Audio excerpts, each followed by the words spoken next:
What's up, SNA fans? Back here with another back-to-back video. This is the AEW Rampage review, episode 153 of the SNA podcast, which is going to be part 16 of the review. And we're going to start off with the best friends is Orange Cassidy and Trent Beretta and Danhausen and Hook taking on Daddy Magic Matt Menard, Cool Hand Angelo Parker, and the Dark Order's Evil Uno and Alex Reynolds. And then it starts off with, I believe, it was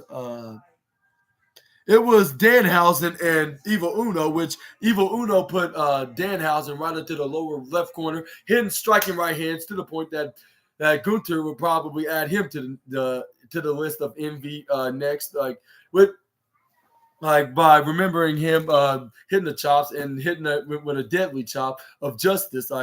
I suppose, along with the rest of the AEW roster.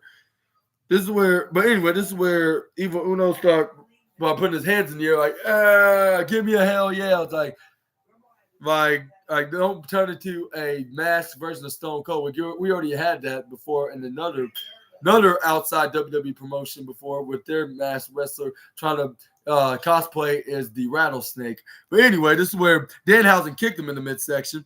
This is where he hits right hands right to the face of Evil Uno. But he hits a double hand shove right into the throat of Danhausen to keep him down onto the lower left corner. This is where he Irish whip him right to the upper right corner. This is where he tried to go for an attack. But this is where he gets kicked right to the face. This is where Danhausen hits a sliding Hurricane Rana right onto Evil Uno. This is where Danhausen dodged a clothesline from Alex Reynolds, hit him in the hip suplex, and then this is where Danhausen was on the ropes, like it feels good to be back, or my bad, it feels good to be back, like something like that. This is where he tags in Hook. This is where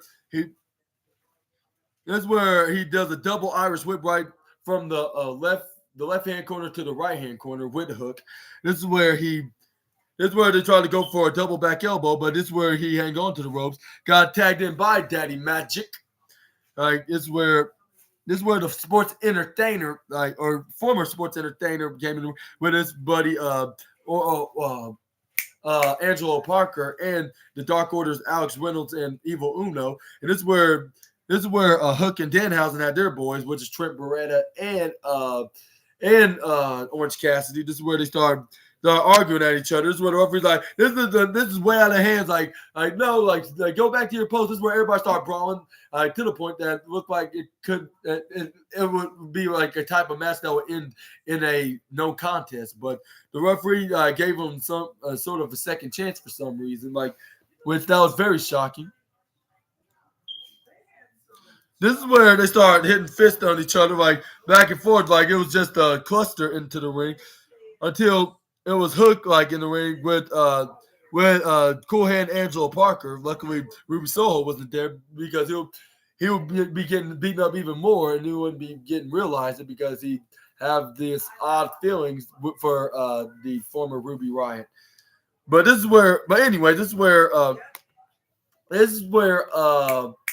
what's his name? Cool Hand, not Cool Hand name. Daddy Magic Matt Menard grabs a Hook from behind. This is where he hits a right hand to the midsection. This is where he goes for a sidewalk slam backbreaker with Matt Menard runs right through the right hand corner, hits him with an excelling right knee strike right into the head of Hook. This is where he tried to go for a clothesline. This is where Trent Beretta hits a striking knee strike right into the face of Cool Hand Ange. This is where Matt Menard kicks him in the midsection. This is where he tried to go for a power bomb, which he did so. He picks him up in the midair and hit him with a falling power bomb like if he was Kane, back in the early 2000s in the Ruthless Aggression era. This is where he's like, who's next? And he's like, you, Orange Cassidy. This is where I go for a clothesline to the freshly squeezed wrestler. This is where he ducks back and forth. This is where he hit the surfboard flying head scissors and DDT. This is where Evil Uno hits a huge thunderous chops that made him number one on the list of AEW wrestlers that he's envied, for hitting devastating chops. This is where That's where Danhausen lured him to a trap when he was hanging around the upper left corner of the corner turnbuckle. This is where he was like, "Are you gonna get me, Taro?" And this is where Evil Uno looked like an angry bull and tried to run right through Danhausen. For some reason, he does not like the clown slash pirate leprechaun. But he's like, all right, and hits face first right onto the turnbuckle. And this is where Danhausen hits an impressive German suplex that made him do a backflip. This is where he tried to go for a close on the Alex Reynolds, but Alex Reynolds took a page out of playbook and cashed in his receipts right onto Danhausen by spinning his arms around and spin around and hits a discus elbow right into the face. This is where Hook hits a T-bone suplex right onto Reynolds. This is where he does the same to the Angelo Parker. This is where Hook it was in the ring with Evil Uno now, but Evil Uno kicked him right in the gut, like just slow him down. This is where he Irish whipped him right onto the lower right corner. This is where he hits an exploder suplex right onto Evil Uno, sending him out on the outside. This is where Hook was like, "Yeah, that's what I'm talking about." Like, yeah, like that's why I'm your FTW champion, just like my father, like he once was the one that created this championship. This is where the pure Ring of Honor champion came out, which was Willa Yuta, to join the commentary to distract Team Orange Cassidy and the rest of the best friends. It's where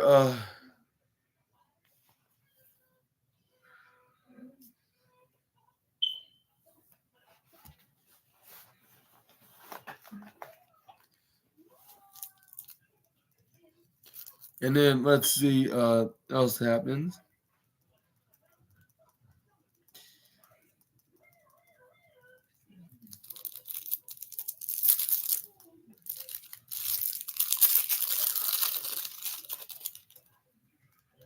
This is where let's see. This is where Evil Uno hits the this is where Orange Cassidy gets tagged in. This is where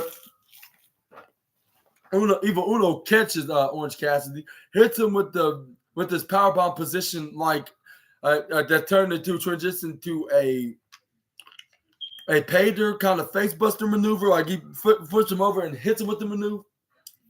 It's like Austin Theory's secondary finishing maneuver.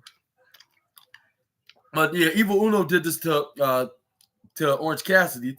This is where he goes for the pin. That's where he thought it was a 3 count, which it almost was. If it hadn't been for Trent Beretta, Orange Cassidy's best friend, for hitting a knee strike right onto the back of the side of the head of the remaining Dark Order member. This is where Alex Reynolds hits a huge boot to the face of Trent Beretta. This is where Alex Reynolds tried to go for a haluva boot right onto the face of Orange Cassidy, which he successfully did. Along the upper left corner of Cena the turnbuckle. This is where Alex Reynolds hits up. Goes to try to hit a top rope avalanche maneuver on the Orange Cassidy, but and right on top rope. This is where, as I believe, he's trying to go for a top rope avalanche suplex, but Trent Beretta saved Orange Cassidy from getting suplexed off the top rope and hit Alex Reynolds with a Snapdragon Nelson suplex right off the top. This is where Orange Cassidy tried to regain his regain the strength to finish off the Dark Order member in the match. This is where Orange Cassidy was like, "Nah, I can't do it." Like, what?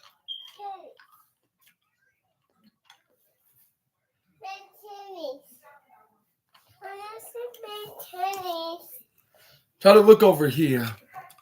Nope. Nope. I'll look for it after I get done with my podcast. But anyway, this is where Danhausen tagged himself in. Mm-hmm. But anyways, this is where this is where Danhausen tagged himself in the match. This is where he got in the ring. This is where he started pointing at Matt Menard. This is where he was getting ready to do. This is where Matt Menard's like, no, none of that cursing BS is not gonna work on me. This is where Danhausen does the point of curses, right? But he was like, I don't care. I was but I was like, and I was thinking like, man, like I thought you said it's not gonna work on you. It seems like it's working on you. And this is where Danhausen grabs onto the purple hat that he took from Jake Hager. And he was like, look, I got your purple hat, Jake. Yeah, you want this back? This is where Jake Hager was like, give it back to me. Like that does not belong to you. This is where he nearly got him and his teammates disqualified by trying to close on because he's not in a match. He was in the ringside watching the match with his best friends, Parker and Andrew. Parker and Menard teaming with Uno and Alex Reynolds. They were trying to clothesline. This is where he tried to clothesline Danhausen out of the ring. This is where he ducks right on time. This is where Orange Cassidy and Trent Beretta pulls down the rope so he can go right over the top rope on the top corner of the ringside area. This is where Matt Menard grabs onto Danhausen, right, with his arms are wrapped around on him and had him onto his back. This is where Cool Hand Angelo Parker grabs him. Now, I finally got the hat until Hook hits the red room right onto. Not the red room that let go of the hat. Let go of the hat that Danhausen took from Jake Hager a few weeks ago. This is where Danhausen rolled out of the way. This is where he took a play out of Xavier Woods' playbook. It's making it his finishing maneuver of his own, which is the most devastating move in all of sports entertainment surprise roll-up. And he got the 1, 2, 3 for his best friends. And he took back the purple hat that he took. And then this is where Jake Hager's like, it's not over, Danhausen. That's what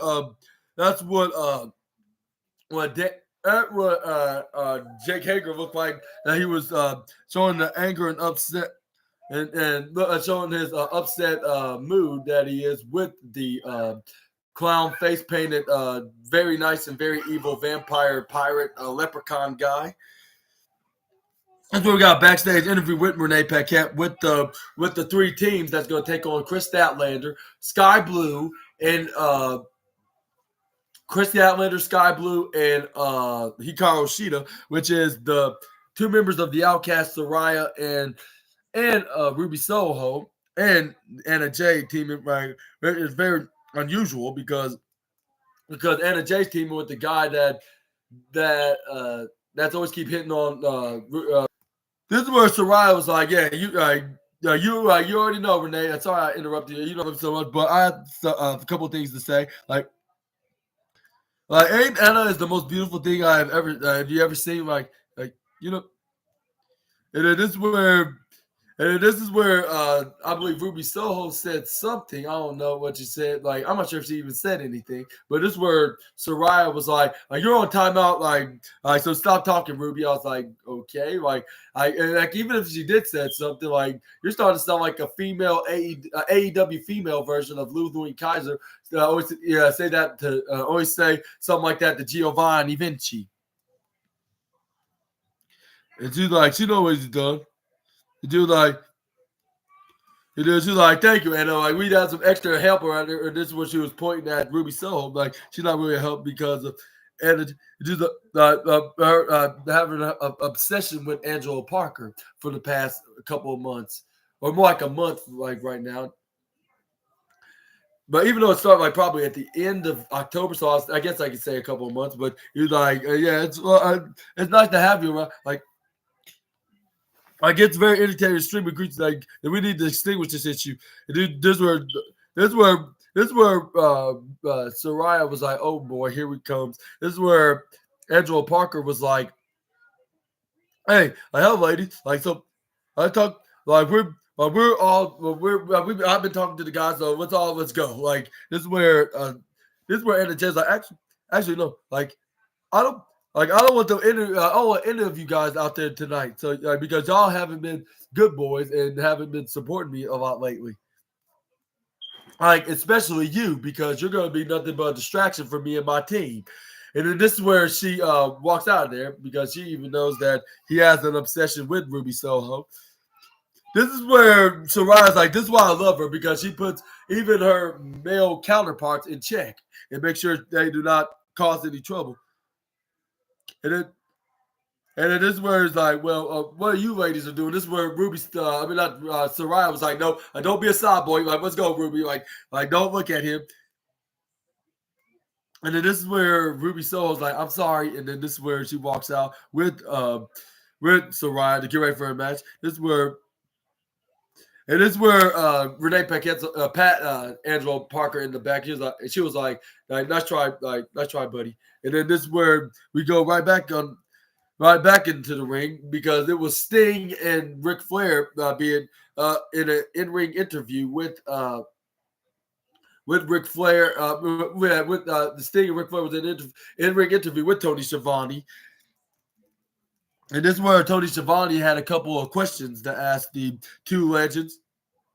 And this is where they announced that the tickets go on sale now for the Revolution pay-per-view in March of 2024. This is where Sting was like, give me that microphone, Schiavone. Like, woo! Like, hey, everybody here at the Target arena, Target Center. Like, I'm going to announce that me and Rick are going to do we did the first and we're going to do the last show on TNT, but we did the very big gigantic. Like now I can't stay that on national TV because there's copyright laws that I can't mention, which I believe is about WWE because of considering owning WCW, but he can reference that he used to wrestle on there and it used to be on TNT at the time. But we did a massively good job over in that company that's now bought out from another company because of that I can't bring up because due to copyright reasons. Like we've been. Like I've been in a lot of big tag team matches and big matches. Like I've faced the likes of Bam Bam Bigelow. And like, don't you fans remember Bam Bam? Like I wrestled Bam Bam right here at this exact arena in Minneapolis, and he was like, that was a great memories here. Like it was good to be back here with all you. Like thank you for those memories, my good loyal fans. And thank you thank you Tony Khan, and thank you Tony Schiavone, and I want to thank my good longtime friend here, the Nature Boy, Ric Flair. Like thank you all. And he was like woo, and he did the woo, and this is where Ric Flair got the microphone from Sting. He was like, "Well, yeah, Sting, like from 1972, which was 51 years ago, like till today." And he's like, you better believe it or not. Like, he's like, you better believe if you believe it, if you guys believe it or not. Like,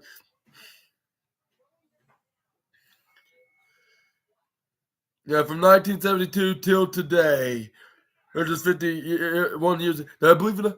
I'm still alive, and I thank God for that. And then he also said onto this. I did like at least 50, I done this over 51,000 times. Like again, you and you are an icon. And icon's not the word.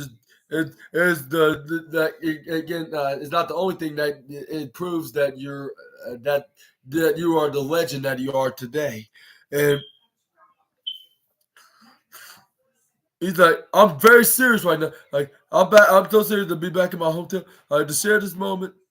And then this ride I've been on the road to Revolution in North Carolina. This incredible ride. Just think about the history of this bit.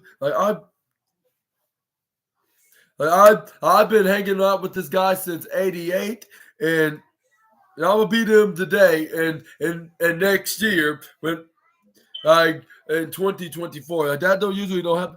It happened in life, guys. And you know what?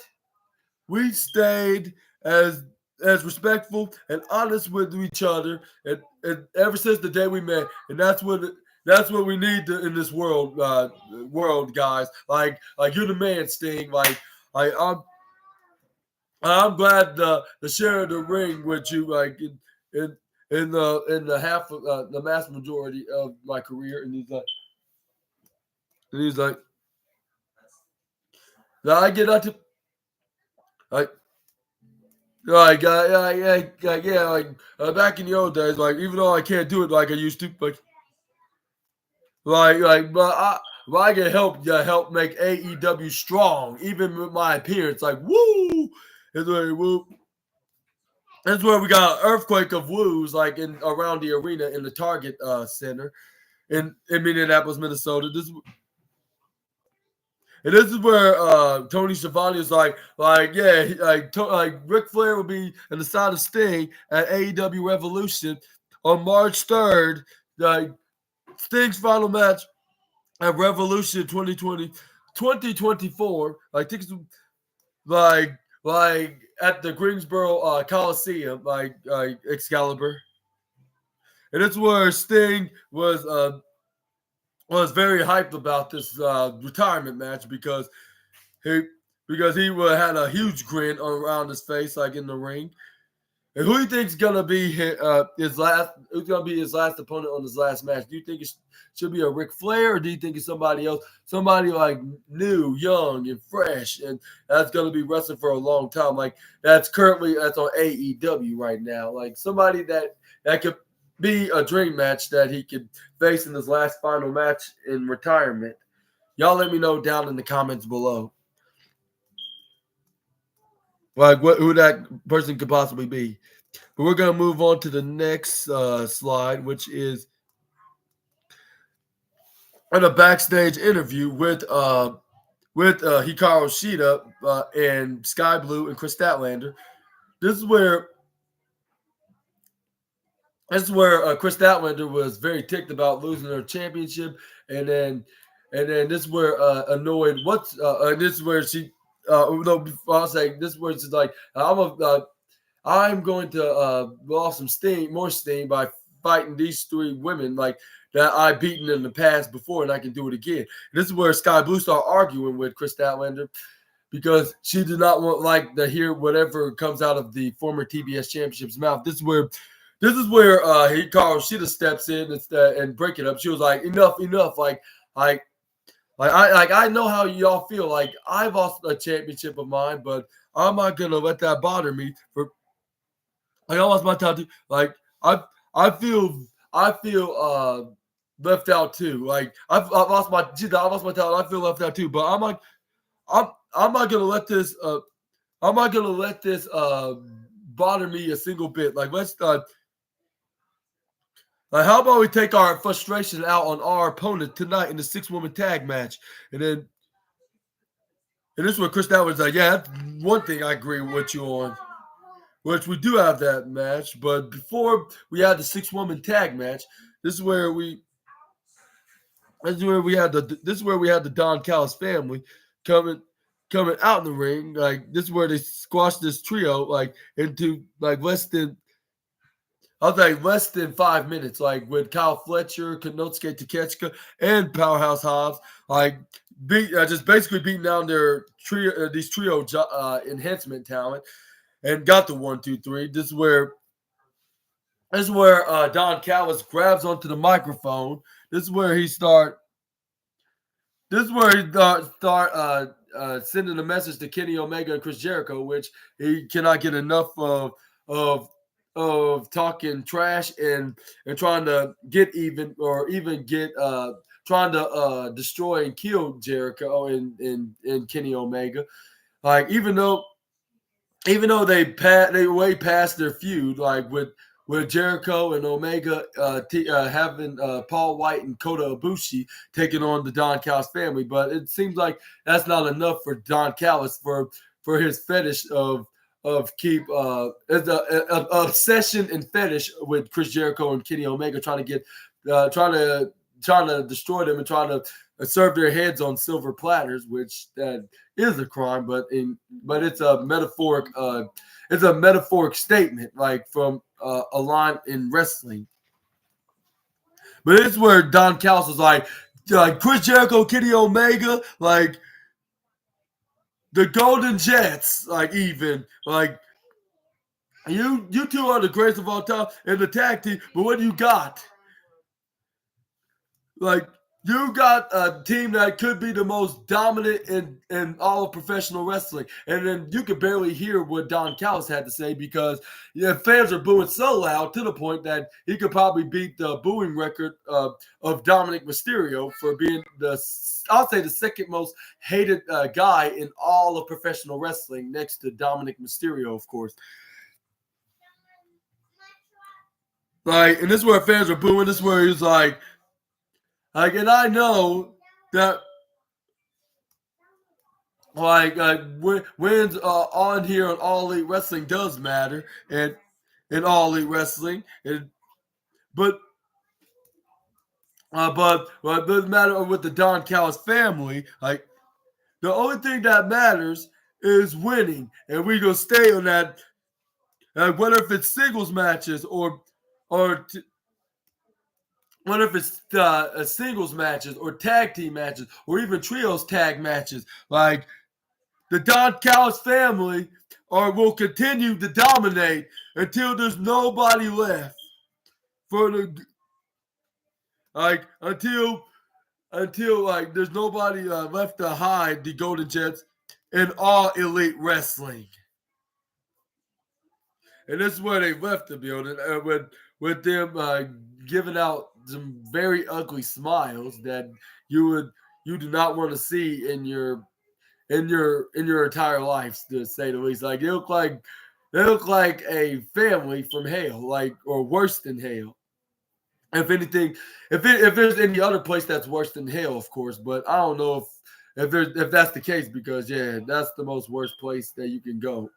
But yeah, that's what they look like with Powerhouse Hobbs, Konosuke Takeshita, and Kyle Fletcher, along with of trying to destroy the Golden Jets, even though they should have already been let they should have already been and let this feud go, like because they lost clean and fair and square. But anyway, this is where we have Prince Nana. This is where he mentioned the Mogul Embassy's Gates of Agony's Tua Liona and Bishop Khan joined this group like from New Japan Pro Wrestling. I cannot think about their names right now, but I will remember it like soon. Like, but for now, I'm just gonna say like I said on the news, like if you haven't heard my wrestling news, that the Gates of Agony joined this team from New Japan, which I don't know which because I really don't watch the Japanese promotion at the moment. Well, at least not this time. But I'm thinking about watching it like when I have some spare time. I need to start watching more of it. Like, but I always see like highlights and a couple of matches with the likes of wrestlers like Will Ospreay and Kenny Omega and Kazuchika Okada, like those kind of wrestlers. That's the reason why I would like watch the likes. I watch them because of the likes of them, like being on the promotion. But that's where he was excited. Like we finally got them joining their team, and we probably have some more associates of being on Team Mogul Embassy. And then this is where Brian K like, yeah, you're right. And it's like this is up into a bigger pedestal right now, Brian. Like tonight, I need to go ahead and hire some couple of henchmen to help us out here. Like you guys, the workhorsemen. I've been watching you guys, like Anthony Henry and JD Drake. Like I've been watching you guys for a while. Let's see how the stand. It was like tonight, I'm gonna need y'all, both of y'all services. And I'm gonna tell you this right now. This could be a huge, huge opportunity for both of you guys. It is. And this is where Anthony Henry's like, yeah, like if the price is right, now you guys, he's like, this is your time to step up and prove your point here. This is where the Swerve Strickland, the embassy, like the Mogul embassy, and this is where he's like that. This is where like in the Mogul embassy. You can prove the Swerve Strickland and the Mogul tonight. You can do the job tonight. You will see. We'll see if you can be a part of the team, right? But you have to pass the test by winning this match by teaming with my boy Brian here. And he's like, ah ha ha ha ha. And he started doing more laughing like that. And this is where he's like, all right, let's go, Brian. But this is where we do have the women's tag team match with Anna Jay and Saraya and Ruby Soho against Sky Blue, Chris Statlander, and Hikaru Shida. It started out with Chris Statlander and Anna Jay in the match. Like they went one-on-one. Well, not one-on-one exactly. I'm talking about like start off with as the legal woman in this trios women's match.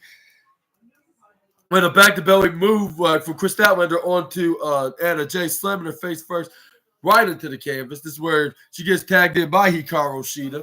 This is where Hikaru Shida and her do a double Irish whip with Chris Statlander side swipe kick Anna Jay right face first right into the canvas, like tripping her over. And then this is where Hikaru Shida would go for a striking European uppercut right into the face of Anna Jay. This is where they hit a double elbow drop right onto her. This is where they go for a pinfall, but this is where this is where this is where Anna Jay kicks out of the pinfall of one. This is where Hikaru Shida tags in Sky Blue. This is where she hits an underarm hook super kick, but this is where Anna Jay grabs onto her leg, spins it around, which that was probably the huge mistake that she could have done in this match. But she still hit the insecurity kick right into the head. Sky, because this is where she hit the insecurity kick, and this is where Sky Blue's like, oh, like I'm not trying to get myself disqualified. Trying to do nothing sneaky. This is where Sky Blue was telling the referee, more like Sky Black now because she started wearing a lot of black makeup.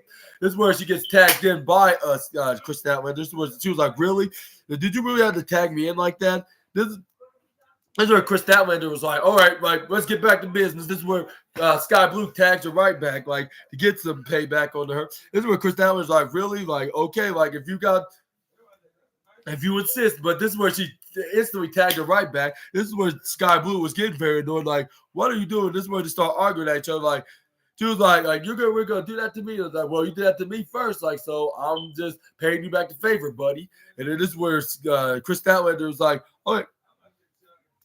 Okay, like now it's time to get back to getting this match in the show in the road, and then this is where she gets tagged in the back by Hikaru Shida. This is where it's like really like you two.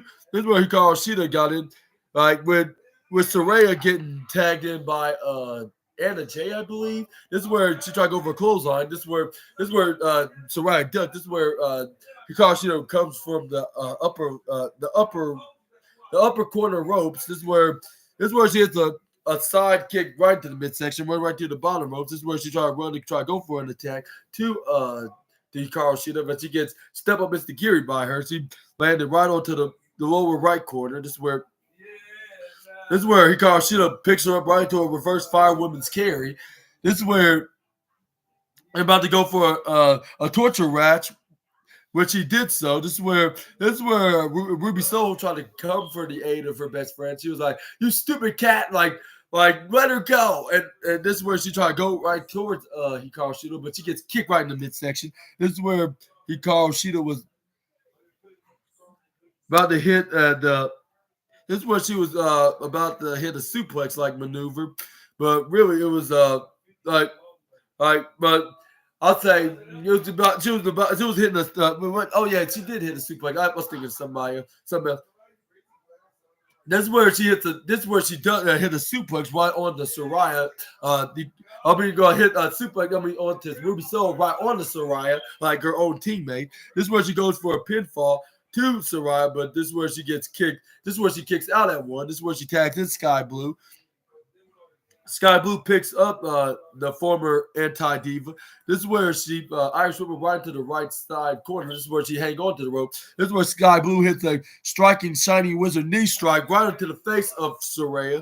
This is where Ruby Soho hits a side swiping kick where the referee wasn't looking, where Anna Jay was distracting the ref. This is where Saraya. This is where she starts stomping onto Sky Blue and beating her down all over the ring, like taking advantage of the moment.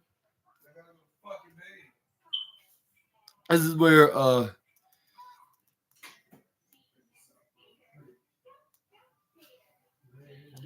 she had. But this is where every woman was fighting the ring. This is where she hit the super kick right onto Sky Blue. This is where Hikaru Shida Irish whips Saraya right onto the lower left corner of Tina the turnbuckle. But I believe Saraya countered, and this is where she Irish whipped right towards the left side of the ropes.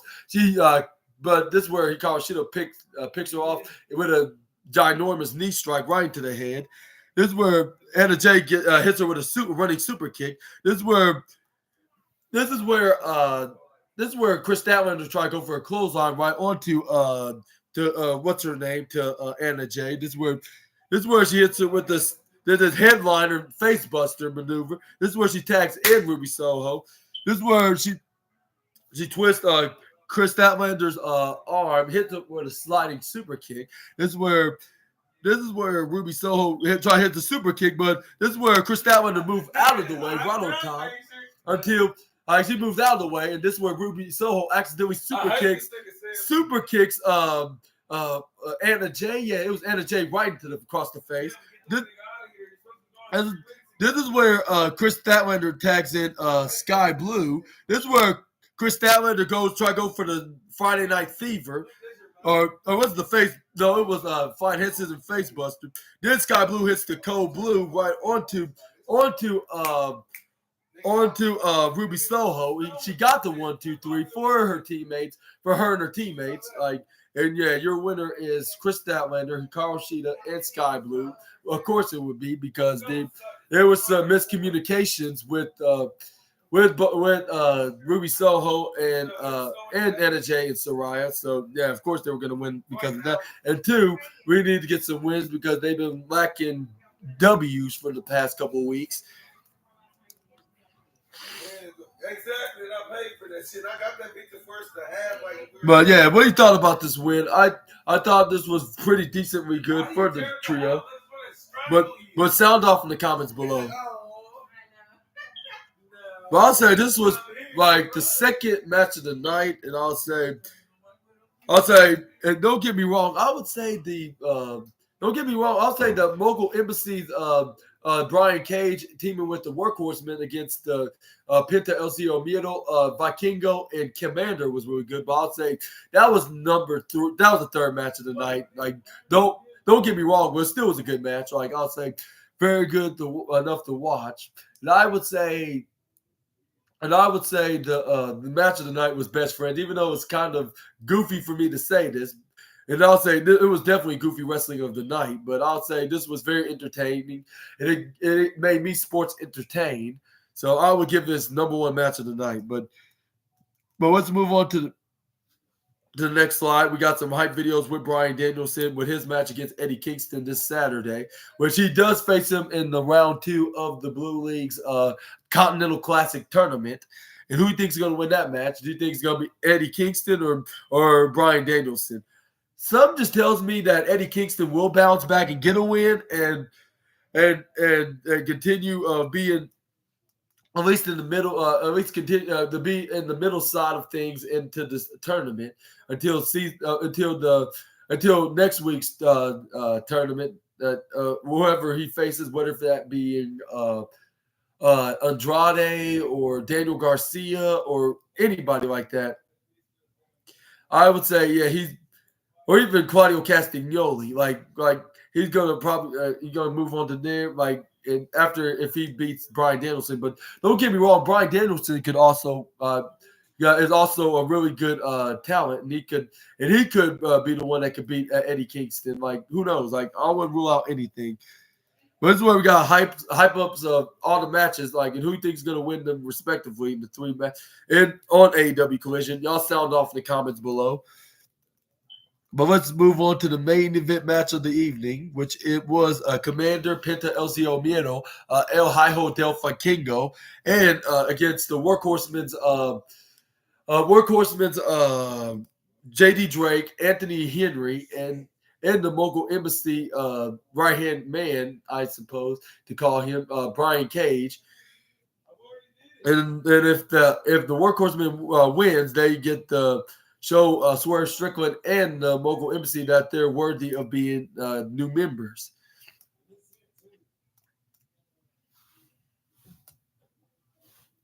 This is where we start off with Brian Cage taking on Commander, like onto his legal men in the match. But when Commander ducking the clothesline from Brian Cage from left and right until he comes from the left hand corner, hits a sliding Hurricane Rana. But this is where Brian Cage catches him in midair and try to go for a huge power bomb. But this is where Commander with a K try to go for a sunset flip. But this is where Brian Cage is like, nah, like no way, not way, and not today, Jose. Picks him up, hits him with a belly to belly suplex right over him, like onto Commander's corner in the upper left corner. This is where Penta El Zio Miedo tags himself in the match. This is where he tried to hit a striking right hand onto Penta, but he counters it with a shield, with a forearm shield. Hits an Istagiri kick right onto Brian Cage. This is where Penta goes right on the top rope, hits an ultimate comeback move in 2023 sports entertainment / pro wrestling, the crossbody, hits him with a super kick afterwards. This is where he sent him right to his corner. This is where Anthony Henry tags himself in the match to Brian Cage. This is where Penta will start trying to hit some slaps, chops, and punches, but he gets kicked right to the back of the knee and drop kick down. This is where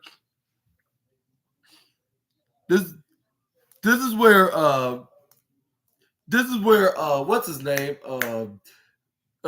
Anthony Henry start patting himself right down, like of dust right on him, wherever that's on him. This is where El Hijo Vikingo tags himself in the match to Penta El Zio Miedo, hits a springboard drop kick right onto him. This is where Vikingo Irish whipped him from the lower right, the lower left corner toward trying to go right towards the upper right corner, which he was countered by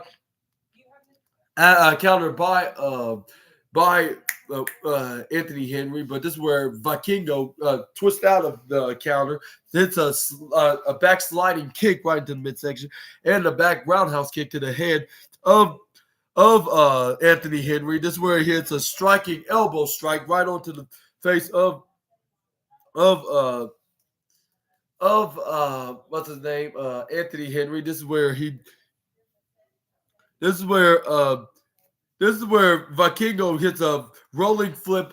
This is where he hits a 450 flip and turns into a Hurricane Rana on the other side of the ring. This is where El Hijo del Vikingo hits a tornado Pele kick right onto the face of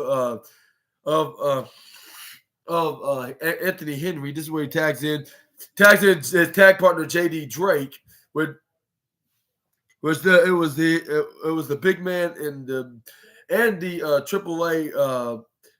AAA mega star, like in going back and forth, like hitting their strikes respectively, which which we saw a slap into the chest of Vikingo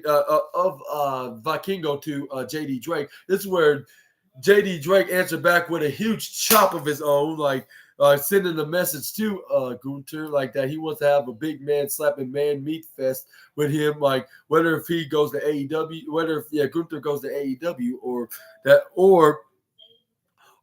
if JD Drake goes to WWE to have a big man slapping man meat contest, like it'd be added to the envy list. But I'll be careful if I was JD Drake of hitting chops like that, because if he noticed this, like he's not going to show no mercy when he sees AEW wrestlers still in his signature move. But anyways, this is where Vikingo. This is where JD Drake tosses Vikingo like if he was like if he was a rag doll right onto the left hand right on the left hand side ropes. This is where he throws him on the right hand side ropes, Irish whip. This is where he goes for a clothesline right onto Vikingo, but Vikingo ducks out of the way. This is where he runs right through the left side. This is where he hits a very impressive flying head scissor out of the ring. This is where he runs. This is where he runs out of the ring. This is where Brian Cage and Anthony Henry, that's what his last name is, Anthony Henry, try to go for a clothesline right on to Penta LCO Miedo and Commander, but they hit them with a super kick when El Hijo del Fakingo steps back for his teammates to do maneuvers like that. This is where they fell down to the ground. This is where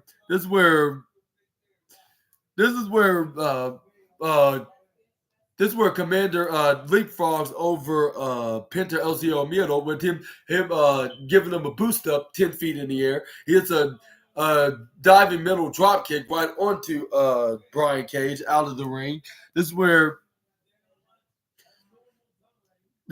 Penta LZO Miedo and Commander and Vikingo did their signature luchador pose, like with Penta LCO Miedo leading the pose, saying El Zero Miedo. And then this is where they go for their respective dives right onto their ladders. This is where JD, except for JD Drake, because he caught Ohio Del Funkingo, pushing him right up onto the ropes, onto the left corner side of the ringside area, and close on him right off of it, right off the apron. This is where JD Drake's like, he realized he was like, I'm the legal man, so of course I'm gonna do that. This is where Commander throws Brian Cage back in the ring. This is where we saw Commander bringing down Commander, start triple teaming him with his teammates Cage and Henry. This is where JD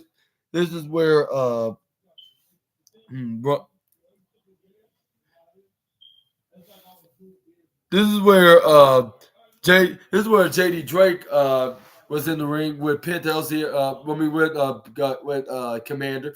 This is where, like in the ring, this is where Commander make a comeback, like I believe hitting him with a drop kick, tagged in Penta, like which he was doing his comeback moves. This is where he tags back in Commander. This is where he jumps up right on the top rope into a springboard and then hits a diving super kick right onto JD Drake. This is where Penta picks was it Penta or was it Commander? I think it was Penta pick up Anthony Henry right up in the midair. This is where Vikingo go out on the top rope, caught up in like at least 12 feet in the air with a middle drop kick, like face first and front body first. This is where Commander goes for. This is where he used Penta LCO Miedo as a stepping stool, the step on, and hit a middle drop kick, like a stand on, and hit a downward spiral middle drop kick right onto the face of JD Drake. This is where Brian Cage was like, which one of you which one of you little lucha loony birds want to get F10 first? This is what Brian Cage looked like when he went straight towards Penta, but Penta was already ready for him and he hit him with a super kick. This is where uh, Commander with a K came in here, came in the ring, like hitting the springboard from the outside on the left side apron, in a springboard face breaker. This is where Del Vikingo went on the top rope. It's a double foot stomp right on the back of Brian Cage with